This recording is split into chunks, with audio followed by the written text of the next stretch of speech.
Welcome to the Fight Against Free Kill Laws with Ed Salazar, where we give a voice to those who have suffered firsthand from medical malpractice. In Florida, families devastated by medical negligence are left without justice because of a law many don't even know exists. Florida's free kill law prevents families from holding doctors accountable. These are real stories with real loss and no justice. Contact Ed at 561-239-2417 or visit afreekill.com. Today we uncover the truth, share real stories, and demand change.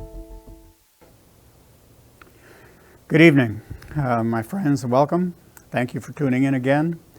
We've got a very, very good program for you today. We have a very interesting, inspiring guest. But first, we want to talk a little bit about what's going on in the legislature. I had a little screenshot. Could we put that up for just a minute, please? This is a list of just some of the companies in Florida that are actively lobbying against the abolishment of the free kill laws. Now, the fact that we have gotten so as far as we have is testimony to, even though our movement, even though our army does not have the kind of money that these companies have, your voices have been heard, your efforts have been realized. And you all remember Melody. Melody's been on the show a few times now, and she is a warrior. She is one of the people that has been spending a lot of time in Tallahassee, besides, working from her office and on the internet, for this cause. So if we could bring Melody in. Hey, Melody, welcome back. Hi, thanks, Ed. Appreciate you having me and helping us share the awareness about what's happening. I'm going to give a quick overview of where we're at today. I only just heard before this call that House Bill 6017 was sent to the governor's office today and this afternoon, and that it's actually on his desk. I want to give a quick overview of what's happening and the history of this bill leading in. Back in 2021, Florida lawmakers passed Senate Bill 54 to reform the state's broken auto insurance system. It was a bipartisan effort. It passed overwhelmingly, 37-3 in the Senate, 100-16 in the House, but DeSantis vetoed it. That decision was very controversial at the time, but it also foreshadowed deeper issues that have come to light since then. Veto wasn't really a setback. It was a red flag that has now a lot has come to light with that. The then House Rules Chair, Daniel Perez, ordered a formal investigation by the Office of Insurance Regulation, and what they found was staggering.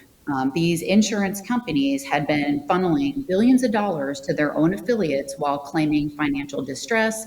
They were quietly profiting while we, the Floridians, paid the price.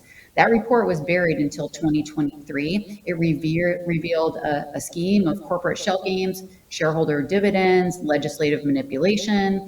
In the meantime, DeSantis collected nearly $10 million in donations from those very industries, and some of the names that you put up on that list are key contributors that we found on followthemoney.org. So now with House Bill 6017, the same exact story is sort of trying to repeat itself. 6017 was a clean bipartisan bill, is to repeal Florida's free kill law. And you know that this is a very passionate topic for me because my dad was a victim of this law. It's legislation that the current statute denies families justice when an adult child or unmarried loved one dies from medical negligence. To repeal that has passed overwhelmingly. You can't access a court of law if you fall in this category. It makes a bunch of us not allowed to access our due process in a court of law. The people have spoken. The Senate and the House have passed it by 93% overwhelming passage. Again, So here is Governor DeSantis. He has signaled that he will veto it. He made that statement publicly on ABC News. The bill went to his desk at 2:30 p.m. today. The lobbyists were all allowed in his office. We have advocates who went and sat in Governor DeSantis's office asking for appointments to speak with him, to tell the people's side. He completely ignored them. What's happening here is the question isn't about the bill anymore. It's about who Florida's government is working for. Are they working for grieving families or special interest groups? Everyday Floridians or insurance companies. I just messed up my little speech there for a minute. No, but you're absolutely right. They keep insisting that if this law gets passed, if these laws get abolished, then the cost of health care is going to skyrocket. Well, why is that a situation that's particular to Florida?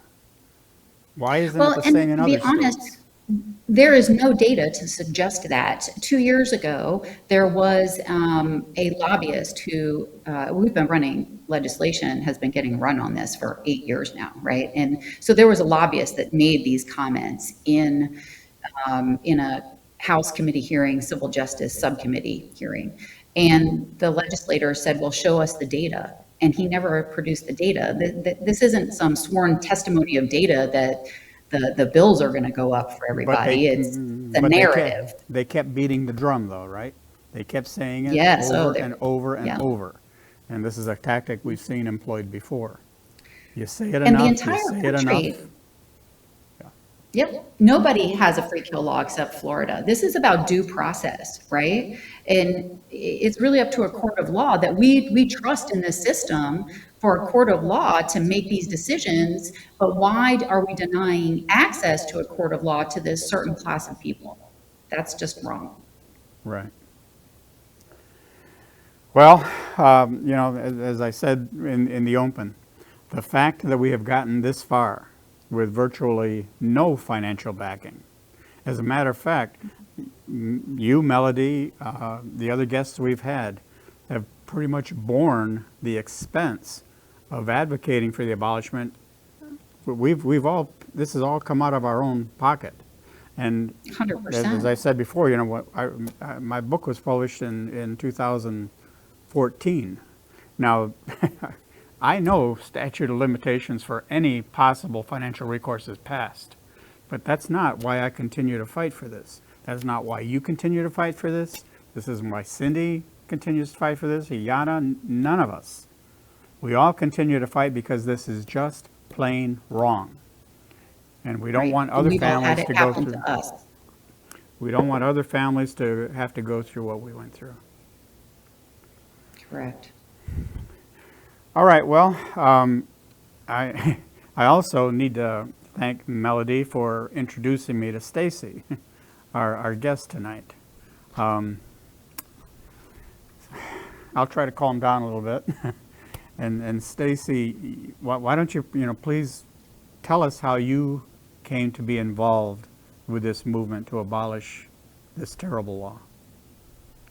Sure. I think like most people, I had no idea the law existed.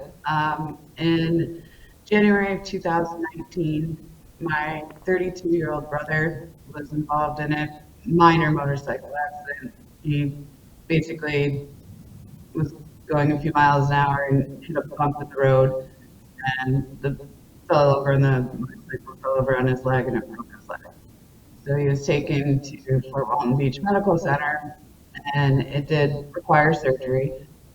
So they admitted him, and it was just a comedy of errors. They postponed surgery 3 days in a row with no explanation. They didn't provide him stabilization for the break until 36 hours after they had ordered it. They were giving him very strong narcotics, and they were different types of narcotics, and they were providing them simultaneously. However, they did not have him on any sort of monitor, and they also didn't provide him his prescribed CPAP. Excuse me just real quick. for clarification, he had a compound fracture? He had a No. clean break? It was a tibial plateau fracture. So it was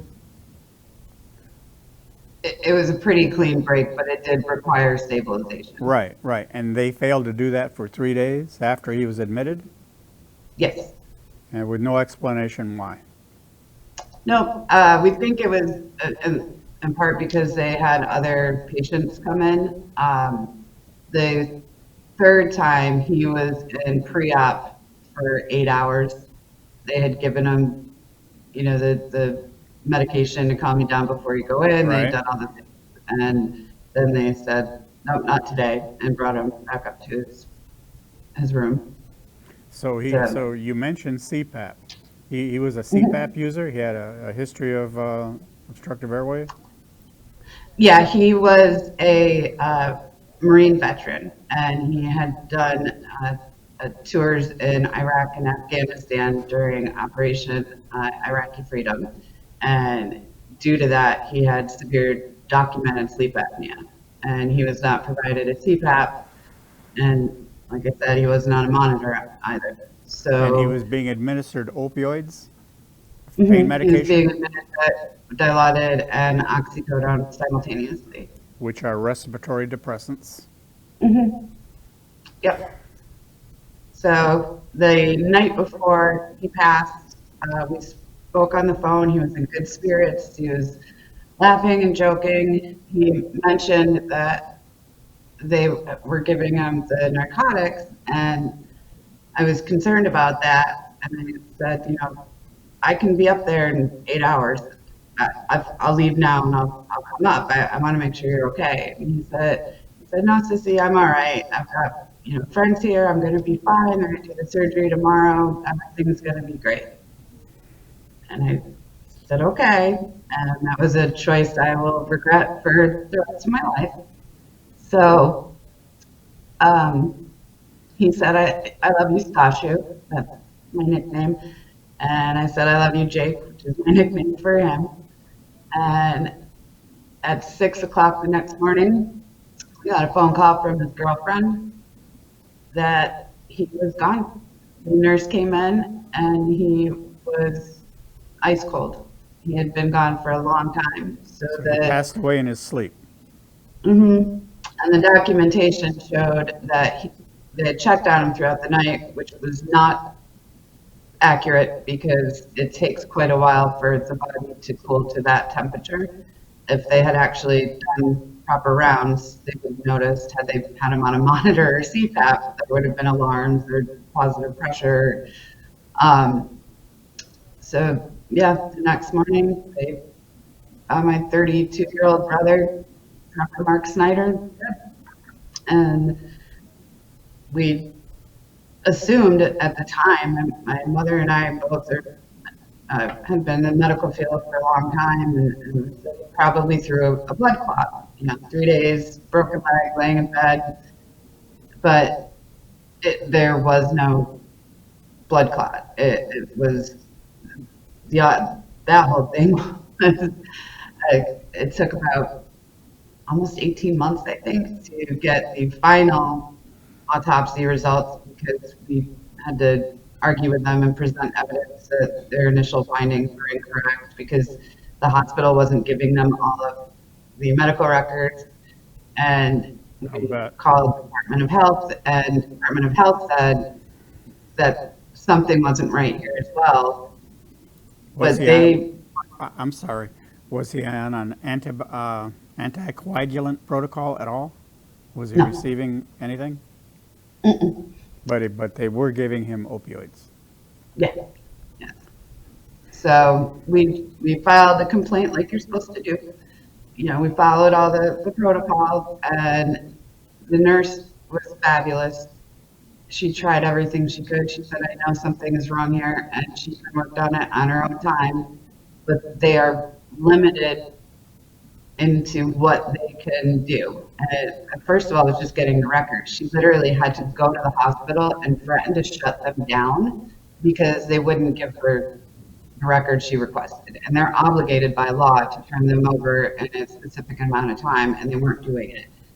And then we discovered that they didn't give all the complete records to anyone. Like, I had records that she didn't, and the medical examiner was missing probably 3/4 of his Wait, records. I'm sorry, say that again, please? The medical examiner? The medical examiner was missing probably about 3/4 of his medical records from the hospital. I ended up giving her the records, and they were they were doing an investigation internally because it was an unexpected death. But the way the rules work, they aren't obligated to give their findings to Department of Health. If I was able to file a lawsuit, we would have been able to subpoena them, but it's at their discretion if they're going to provide them. And I Even if a believe medical that- examiner requests them? No, this is Department of Health. Medical examiner, they wouldn't have given them to because she wouldn't have been part of that investigation. So we got the records, we looked through them as, medical professionals ourselves, and then provided them to, physicians and friends of ours, and they were all, there was just so many obvious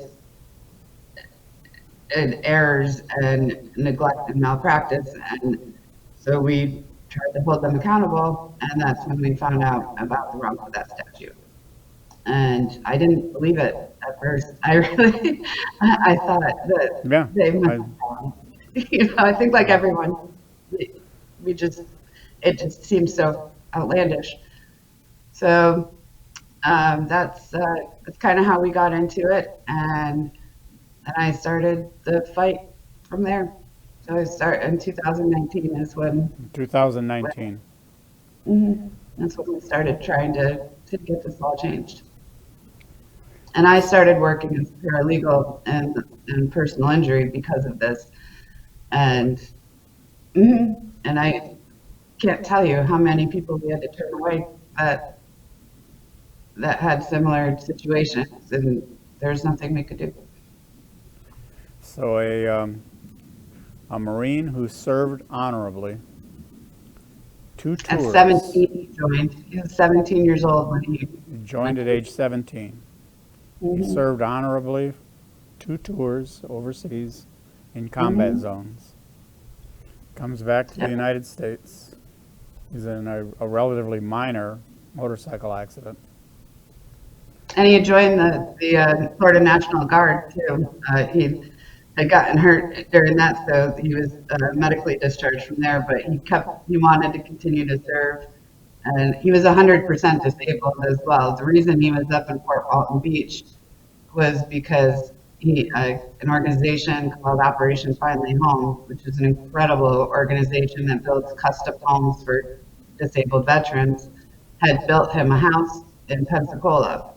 When he was in Iraq, I believe it was, his convoy hit an IED, and he had brain trauma and like a lot of the guys that he had PTSD and some other things. So he was rated 100% disabled after he was honorably discharged.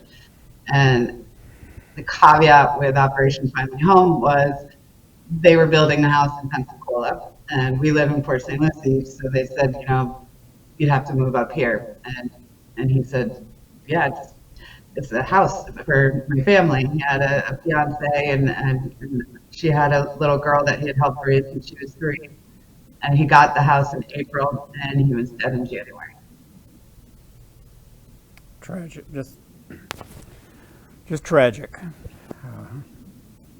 Did the VA get involved in his care at all? No. And I mean, it happened pretty quickly. It was 3 days. Between the accident and his death. What was there?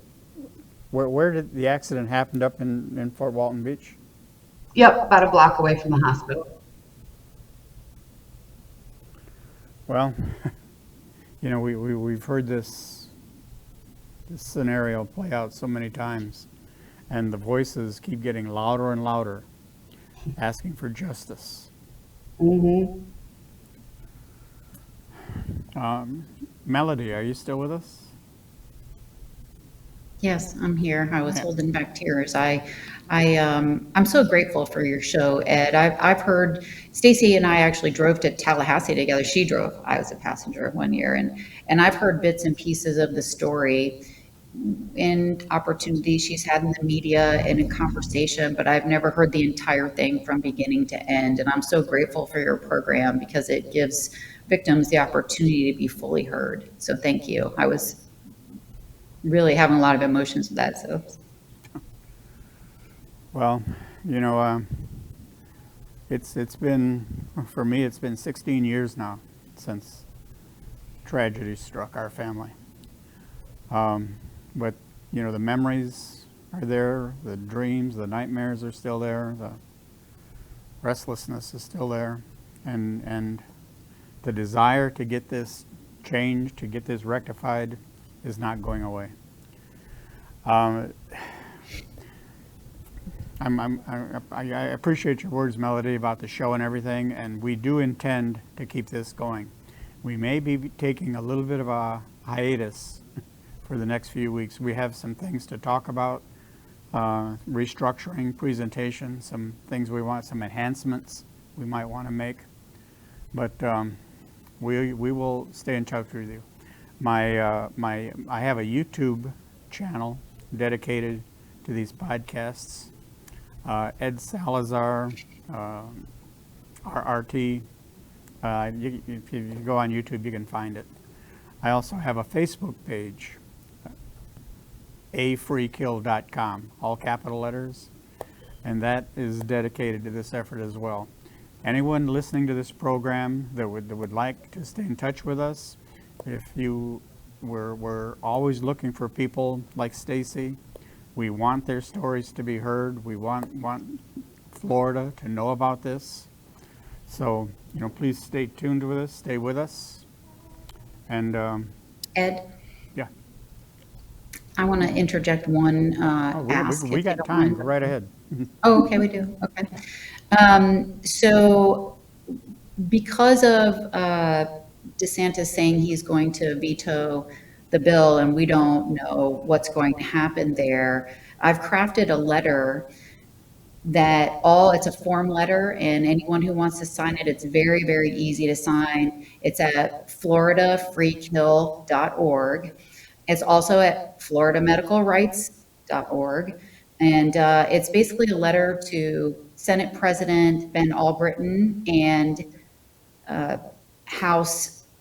Speaker of the House in Florida, Daniel Perez, asking them to please override a veto. There is enough evidence from what the narrative I shared earlier, that there is a lot of insurance fraud and that there is the potential that DeSantis would veto this for potential gain. It's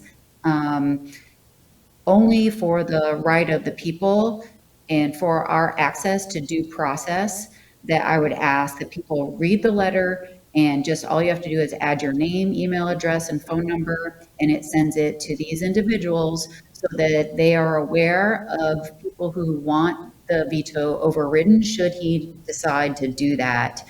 So we've had hundreds and hundreds of letters I've only had sent. I've only had it up a few days, but I wanted people to have the opportunity to have their voice be heard in a very easy way. It takes 20 seconds to sign the letter. There's a blank field at the bottom, and you can also put on any narrative you want in that blank field.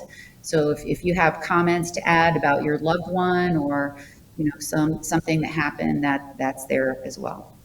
Yeah, everybody's voice matters, especially right now. All right, well, thank you both so very much.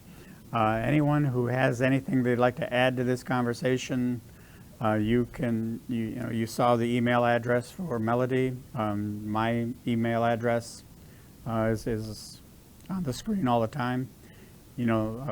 Write to us, let us know, and we will get back to you. Okay? Thank you all so very much for listening to another podcast. Thank you for watching The Fight Against Free Kill Laws with Ed Salazar. where we interview those who have dealt firsthand with medical malpractice. Families are devastated by medical malpractice and left with no justice. This isn't just a loophole. It's a failure to protect the ones we love.